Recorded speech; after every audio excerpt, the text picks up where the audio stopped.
They didn't come for our weapons. They didn't come for our land. They came for our children and called it efficiency. If you enjoy HFY stories where humanity survives not by mercy, but by memory, subscribe, like, and stay until the end, because this story only gets darker.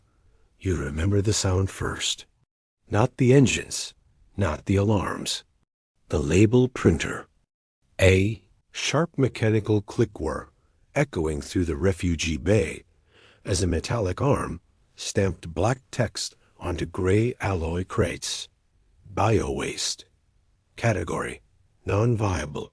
Status: trash. You were standing on the far end of Dock 7 when the first crate cried. Not screamed, not wailed.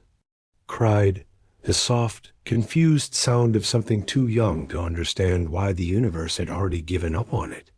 The overseers didn't flinch. They never did. The Krell Dominion had ruled this sector for 300 cycles, and in that time they had perfected one thing above all else: classification. Every species, every resource, every life, ranked, measured, sorted, useful, replaceable, disposable. Humans, unfortunately, had tested poorly. Your species reproduced too fast, questioned authority too often, and worst of all, bonded emotionally to their young. The Dominion considered that inefficient. So when Earth fell, they didn't class the planet. That would have been wasteful. Instead, they harvested. Adults were reassigned as labor. Adolescents were re-educated. And infants? Infants were marked trash. You didn't know any of this when the first crate reached your hands. You were just a dock technician then, one of the many humans allowed to live because your hands were steady and your mouth stayed shut. Your job was simple: move sealed containers from incoming transports to outbound processing barges. You weren't supposed to look inside, but the crying didn't stop. It got louder, closer. The crate vibrated faintly as you rested your palm against the cold metal. Inside, something tiny kicked, weak, frantic, alive. You remember looking up at the overseer, tall, insectoid, polished chitin marked with gold rank sigils. Its multifaceted eyes flicked from you to the crate. Problem? It asked, voice modulated into something almost polite. You swallowed. There's movement. The overseer tilted its head, scanning the crate with an internal sensor. A brief pause. Then, confirmed. Human infant. Non-viable. Remove emotional response and continue workflow. You should have obeyed. Everyone else did. Instead, you asked the question that changed everything. What happens to them? The overseer didn't hesitate. Recycled. Organic matter repurposed. Neural tissue incinerated. It said it the way one might explain garbage disposal. You felt something inside you crack. Not loudly, not dramatically, just a quiet fracture spreading through your chest. The crate cried again. That night, Dock 7 lost power for exactly 42 seconds. Officially, it was a grid fluctuation. Unofficially, it was the first human act of war. You didn't act alone. You couldn't have. There were others, dock workers, medtechs, sanitation crews, humans who had learned how to survive under Dominion rule by becoming invisible. People who had already lost families, worlds, names. People with nothing left to fear. The plan was reckless, messy, and almost failed 3 times in the first hour. Crates were rerouted. Manifests altered. Surveillance loops spliced. Infants removed and replaced with biomass samples calibrated to fool Dominion scanners. By the time power returned, 12 crates were gone. No alarm sounded. No overseers noticed. Because in the Dominion's mind, trash didn't need to be counted. You hid them in the only place no overseer would willingly enter, the undercrawl. Beneath the station's clean corridors and luminous halls was a maze of forgotten maintenance tunnels, human-built, poorly documented, and filled with radiation pockets that interfered with Krell sensors. That's where you raised them. Not as soldiers, not as weapons, as children. At first, survival was all that mattered. Milk synthesized from stolen rations. Warmth from jury-rigged thermal coils. Lullabies whispered in languages the Dominion had already erased from its databases. You named them. Names the Dominion would never record. Names that meant belonging. As they grew, the differences became obvious. Dominion scientists had been wrong. The infants weren't non-viable. They were adaptable. Their immune systems evolved rapidly in their radiation-scarred undercrawl. Their neural development accelerated in response to constant danger. They learned the patterns faster, remembered longer, and most importantly, they asked questions. Why do they hate us? Why do they call us trash? What's above the lights? You didn't lie. You told them everything. About Earth, about the Dominion, about the crates, about the word trash. You expected rage. You got focus. Years passed. The Dominion remained confident. Human populations stayed compliant. Output quotas were met. Infant mortality statistics were marked resolved. They never noticed the missing ones. Why would they? Trash doesn't come back. The children grew into adolescence, then into something harder to define. They moved through the undercrawl like ghosts, memorizing station schematics, learning which vibrations meant patrols, which power surges meant system resets. You taught them history. They taught themselves strategy. One night, the oldest, a girl named Kara, asked you a question that made your breath catch. If they're hunters, she said calmly, why do they never worry about being hunted? You had no answer. She smiled anyway. We'll teach them. The first overseer died quietly. Found in a maintenance shaft, exoskeleton crushed, neural core removed with surgical precision. No witnesses, no alarms. The Dominion classified it as an industrial accident. Then another disappeared. Then a patrol. Then an entire subnode went dark. Power intact, systems functional, but no Krell life signs remaining. Panic began to ripple through the ranks. The Dominion had never faced this kind of enemy. There were no fleets, no declarations, no demands, just absence. And a symbol appearing in darkened corridors, scratched into alloy walls with human tools. A simple mark, a rectangle, a crate with the word trash crossed out. You watched them prepare from the shadows. Not children anymore, not soldiers either. Something else. They didn't shout, didn't boast, didn't celebrate. They planned. And when Kara looked back at you, eyes steady, voice calm, she said the words that still echo in your mind. They marked us once.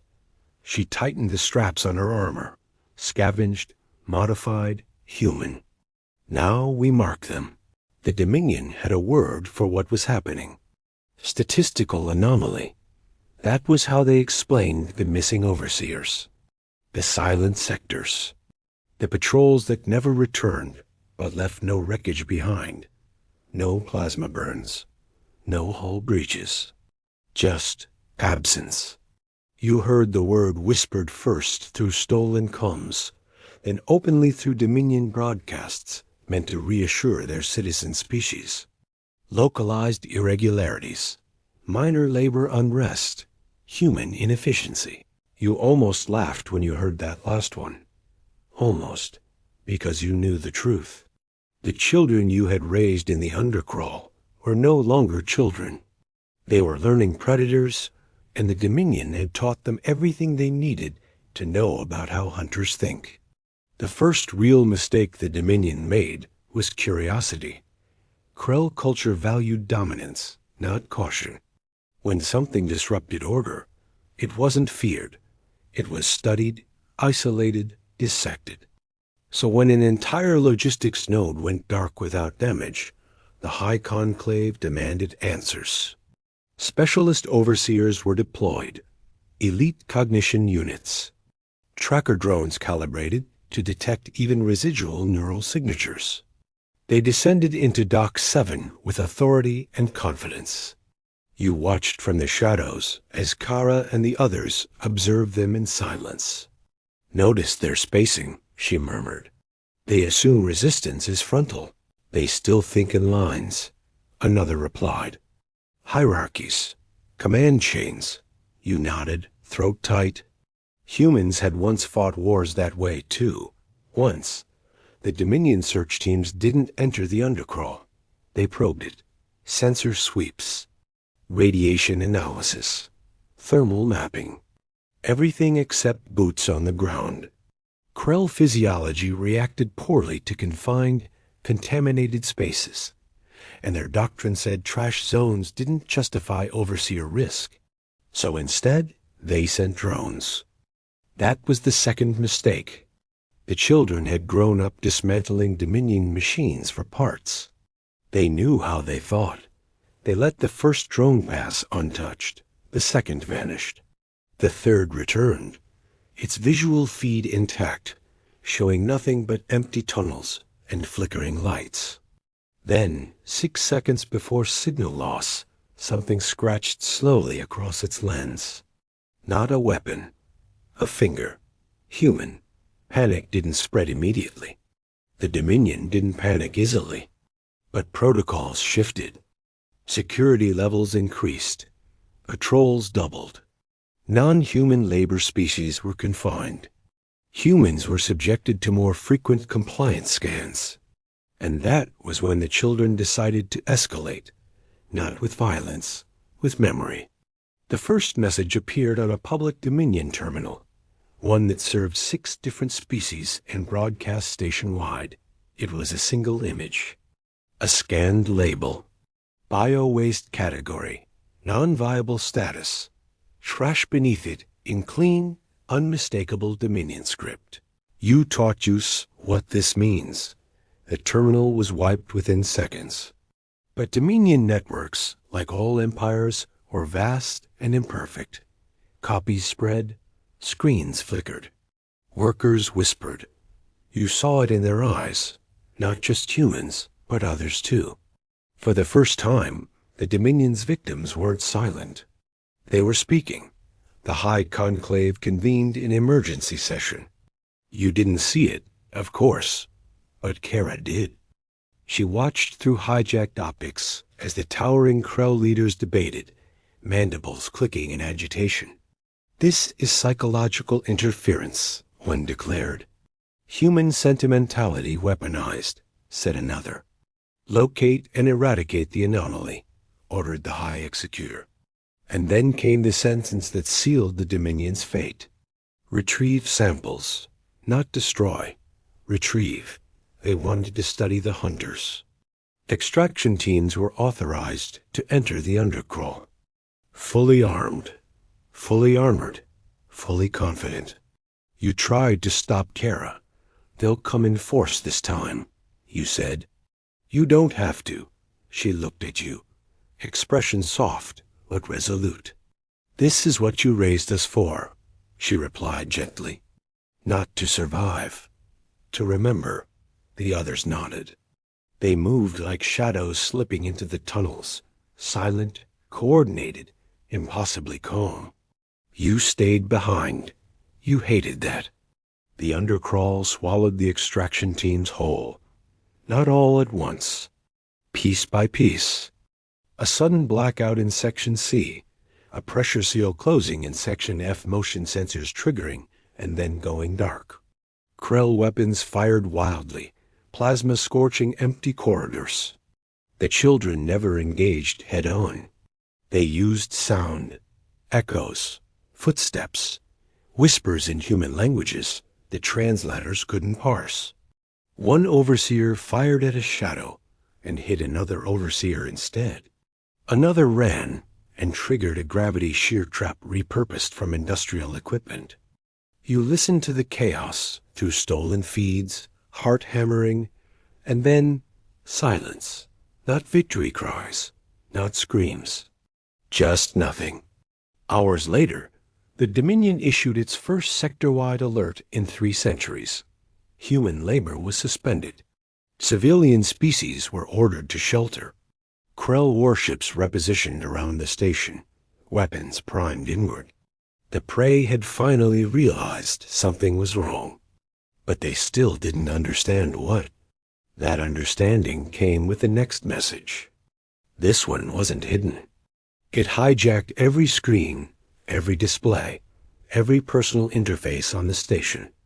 A human face appeared, young, calm, eyes steady. "Kara, you classified us," she said, voice even unhurried. "You measured our worth and found it lacking." Images followed. Crates, labels, infants, dead overseers, not mutilated, not displayed grotesquely, just gone, leaving empty armor behind. "You hunt because you believe no one can hunt you back." She leaned closer to the camera. "We learned that belief from you." The feed cut. The station trembled as Dominion weapons went to full readiness. For the first time in its history, the Dominion didn't know where its enemy was, and that terrified them. Repression followed. Humans were detained en masse, compliance collars activated, entire labor blocks sealed. You were captured 3 hours later, dragged into a processing chamber under armed guard, knees buckling, heart pounding. The overseer in charge studied you with cold curiosity. "You are connected to the anomaly," it stated. You didn't deny it. "There is no strategic value in resistance," it continued. "Your species cannot win." You met its gaze. "We already have." It didn't understand. "Not yet." Your execution was scheduled for public broadcast. The Dominion believed in examples. You were bound to a platform, cameras hovering, overseers assembled to remind every species what defiance earned. The sentence was read. The weapon charged. And then every light went out. Emergency power failed. Weapon systems locked. Overseer armor went rigid as command links severed. In the darkness, footsteps approached. Human footsteps. Kara's voice carried clearly. "You taught us something important," she said. "Trash doesn't get monitored." Lights flickered back on. Every overseer in the chamber lay motionless, armor cracked open with precision strikes. Your restraints released. Kara stood before you, hand extended. "It's time," she said. "For what?" She smiled. Not cruel, not kind. "Teaching the Dominion what humans do," she replied. "When we decide something is no longer allowed to hunt us." Across the station, systems fell. Across the sector, Dominion ships stopped responding. Across the Empire, the word trash began disappearing from records, erased by frantic administrators who suddenly understood its cost. Too late. The hunters were loose. And they remembered everything. The Dominion did what all dying empires do. It tightened its grip. Across 1,000 systems, Krell authorities enacted Purge Doctrine, the ultimate assertion of control. Human labor colonies were isolated. Non-human client species were conscripted. Entire archives were sealed, rewritten, or destroyed. If the word trash vanished from the records, perhaps the guilt would vanish with it. You knew better. You'd lived long enough to understand that memory doesn't live in databases. It lives in people. And the children you helped raise were done hiding. The first open battle happened above Keth Minor, a refinery world the Dominion considered untouchable. A Krell war group arrived to restore order, cruisers bristling with plasma rays, command nodes synchronized, doctrine flawless. They never saw the humans. Not until their sensors began lying. False targets bloomed across space. Heat signatures without mass. Mass without emissions. Entire squadrons firing at ghosts while their command links choked on contradictory data. Kara had warned them once. Hunters who rely on certainty starve when the world becomes unpredictable. When the first cruiser lost power, it wasn't destroyed. It was boarded.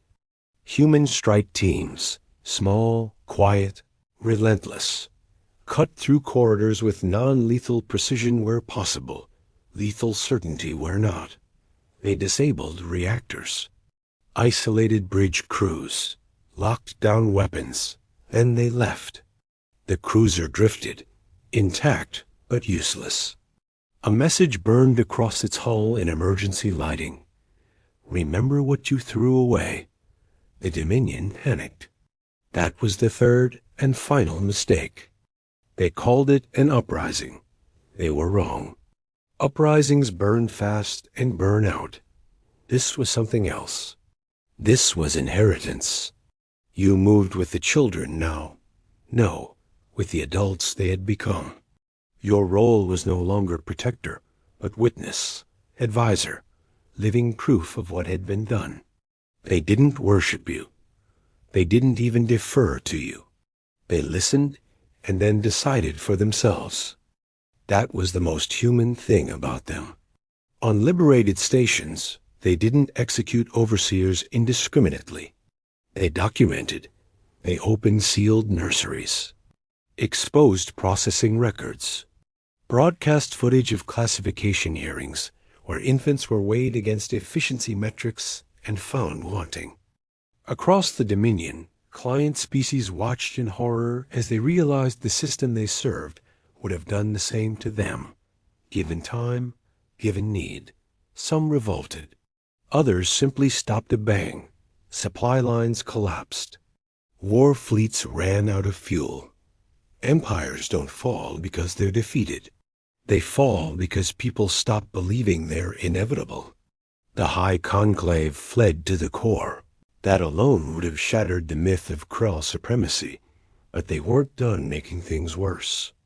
They authorized total erasure. Human worlds, human archives, human genetic records. Anything that might preserve the species' story was to be wiped from existence. They wanted a future where humans had never mattered. Kara watched the order scroll past, jaw tightening. They still think this is about winning, she said quietly. It never was, you replied. She nodded. I know. The final confrontation didn't happen on a battlefield. It happened in a chamber of glass and light, at the heart of the Dominion's data sanctum, a place where history itself was curated, edited, and approved. The High Executor waited there, surrounded by honor guards and failsafes, convinced that authority could still command reality. You walked in unarmed. Kara followed. The chamber doors sealed behind you. So, the Executor intoned, mandibles clicking with restrained fury. The discarded have learned to crawl. Kara didn't respond. You did. They learned to remember. The Executor laughed, a harsh, metallic sound. Memory is irrelevant, it said. We control the record. In time, your kind will be a footnote. Then nothing. Kara stepped forward at last. No, she said. We will be a lesson, she gestured. The sanctum screens lit up, not hacked, not overridden, but opened. Every sealed file, every redacted report, every classification decision streamed live across the Dominion and beyond. Infant assessments, disposal quotas, efficiency charts. Silence filled the chamber as the truth went everywhere at once. You thought trash disappears when you stop looking at it, Kara continued. But trash piles up. The Executor's voice trembled for the first time. You cannot govern an empire with guilt. We're not here to govern, she replied. We're here to end you. The High Executor ordered their deaths. The guards moved. They never reached you. Not because Kara fought them, but because the chamber itself turned against them. Security protocols rewritten. Floors shifting. Atmosphere thinning. The executor collapsed as life support failed, eyes wide with disbelief. As it died, it whispered one final question. What are you? Kara considered. We're what you get, she said softly. When you teach children how hunters think. The Dominion didn't explode. It unraveled. Worlds declared independence. Client species formed alliances. Krell commanders surrendered or vanished. Without centralized authority, the machinery of oppression ground to a halt. Humanity didn't take the throne. They dismantled it. You watched as memorials rose where processing centers once stood, as new charters forbade classification of sentient life, as the word trash was carved into stone monuments, not erased, not softened, preserved. Because forgetting was how this all began. Years later, you stand on a quiet world under a wide, forgiving sky. Children play in the grass. Human, alien, names unimportant. Categories abolished. Kara stands beside you, older now, scarred, calm. They'll ask someday, she says, why we didn't wipe them out. You smile faintly. And what will you tell them? She looks at the children.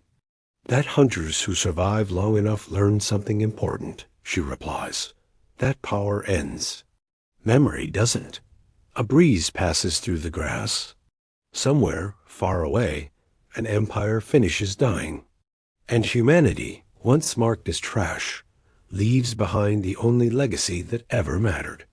A warning, a record, and a future where no child is ever thrown away again.